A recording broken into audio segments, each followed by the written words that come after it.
அநேக ஆண்டுகளுக்கு முன்பாய் டி.எல். ஆஸ்பான் என்கிற ஒரு ஊழியக்காரர் அமெரிக்காவில், அவரும் அவருடைய மனைவியும்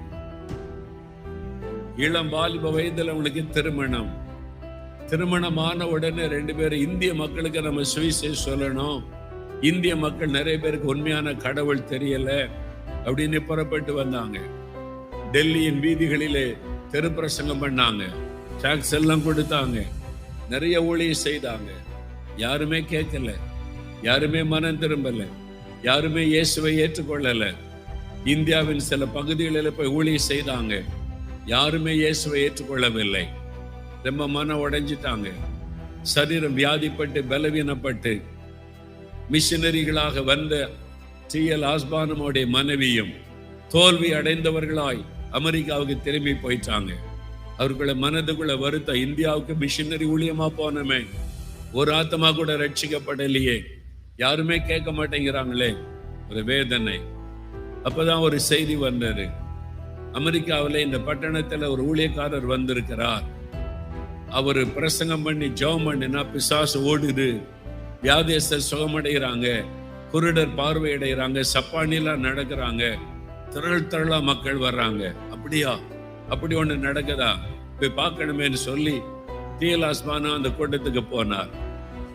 அவர் இயேசுவை பற்றி பிரசங்கம் பண்ணி ஜெபம் பண்ணின போது சப்பானி நடந்தாங்க, குருடர் பார்வை அடைந்தாங்க, அற்புதங்கள் நடந்தது, ஜனங்கள்லாம் மனம் திரும்புறாங்க. இதை பார்த்த உடனே அவருக்கு ஒன்று தெரிந்தது, ஓ இப்படிதான் சுவிசேஷம் அறிவிக்கணும். சும்மா போய் டாக்ஸ் கொடுத்து இயேசு நேசிக்கிறார்னா இயேசுவை நம்ப மாட்டாங்க. அப்போ வல்லமை வெளிப்படணும். preach the gospel with evidence. எவிடன்ஸோட சுவிசேஷத்தை அறிவிக்கணும். இயேசு சுகமாக்குவார்னா சுகமாக்குறதில் நடக்கணும். இயேசு பிசாசை கட்டு அறுப்பார்னா பிசாசு அலறி ஓடணும். preach the gospel with evidence. Evidence எங்க? சும்மா இயேசு அற்புதம் செய்வார் சுகமாக்குவார்னா என்ன எவிடன்ஸ் வச்சிருக்கிற? எங்கோ நடந்தது, யாருக்கோ நடந்து, இங்க நடத்தி காமி. எவிடன்ஸ் எங்க? அப்பதான் டி.எல். ஆஸ்பானுக்குள்ள பாரம் வந்தது. ஆண்டவரே, I need these gifts of the Holy Spirit. எனக்கு இந்த வரங்கள் வேணும், எனக்கு இந்த அதிகாரம் வேணும். அப்பதான் இனிமே நான் சுவிசேஷம் அறிவிப்பேன். தன் வீட்டுக்கு வந்தார், அதை அரைக்கதவை மூடினார், முழங்கால் படியிட்டார், உபவாசம் பண்ணி பல நாட்கள் ரூமை விட்டு வெளியே வரல. மனைவிட்ட சொல்லித்தான், ஆண்டவர்கிட்ட ஜெபிக்க போகிறேன். பல நாட்கள் அரைக்கதவை மூடி வீட்டுக்குள்ளே முழங்காலில் நின்று கதறினார், எனக்கு அந்த வல்லமை வேணும், வரங்கள் வேணும், நான் சுவிசேஷத்தை ஆதாரத்தோட பிரசங்கம் பண்ணணும், அதுக்கு அந்த அபிஷேகம் வரங்கள் வேண்டும் என்று ஆண்டவர் இயேசு அவரை சந்தித்தார்.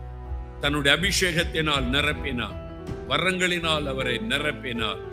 அதன் பிறகு ஊழியத்திற்கு வந்தார். பாருங்கள், மதுரை பட்டணத்துக்கு 1954 நினைக்கிறேன், அந்த டைம்ல 60களின் ஆரம்பத்துல அவர் மதுரைக்கு வந்த போது மதுரை பட்டணமே மைதானத்திலே கூடி விட்டது.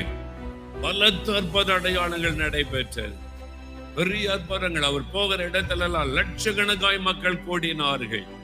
பலத்த அற்புத அடையாளங்கள் நடைபெற்றது. இயேசு இன்றைக்கு உயிரோடு இருக்கிறார் என்பதை நிரூபித்து காண்பித்தார். அதுக்குத்தான் நீங்க அழைக்கப்பட்டவர்கள். ஆண்டவர் சொல்லுகிறார், என் அதிகாரத்தை உனக்கு தருகிறேன், என் வல்லமையை உனக்கு தருகிறேன். நீ போ, வியாதியஸ்தர் மீது கைகளை வைப்பீர்கள், அவங்க சுகம் அடைவார்கள். என் நாமத்தை சொல்லுவீர்கள், பிசாசு ஓடும். என் அதிகாரம் கொடுக்கப்பட்டிருக்கிறது, என் அதிகாரம் கொடுக்கப்பட்டிருக்கிறது.